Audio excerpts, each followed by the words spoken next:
യുസബ്ബിറുഹുല്ലാഹു വമൻ യസ്തഅഫിഫ് യുഇഫുഹുല്ലാഹ്.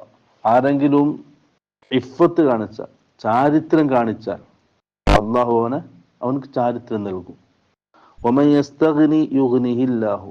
ആരെങ്കിലും ധന്യത കാണിച്ചാൽ ജീവിതത്തിൽ, മറ്റൊരാളുടെ മുമ്പിൽ ഇറക്കാതെ, മറ്റൊരാളുടെ മുമ്പിൽ ഇങ്ങനെ പരാതികൾ പറയാതെ, ബോധിപ്പിക്കാതെ, നല്ല ഇസ്സത്തിലോടെ അഭിമാനത്തിലോടെ ഒരാൾ ജീവിച്ചാൽ, അള്ളാഹു എന്താണ് നൽകിയത് അതിൽ തൃപ്തനായിട്ട് ധന്യനായിട്ട് ആരെങ്കിലും ജീവിച്ചാൽ യുഗ്നിഹില്ലാഹു, അള്ളാഹു അവനെ ധന്യനാക്കും, ഐശ്വര്യത്തിലാക്കും. വമൻ യതസബ്ബർ യുസബ്ബിർഹുല്ലാഹു. ആരെങ്കിലും ക്ഷമ എന്ന സ്വഭാവം സ്വീകരിച്ചാൽ അള്ളാഹു അവന് ക്ഷമ കൊടുക്കും. വമാ ഉഅതിയ അഹദുൻ മിൻ അതാഇൻ ഖൈറൻ വഔസഅ മിന അസ്സബ്ർ. ഒരടിമക്ക് ക്ഷമയേക്കാൾ വിശാലമായതും ഖൈറായതുമായ ഒരു കാര്യം നൽകപ്പെടുകയില്ല. അപ്പോൾ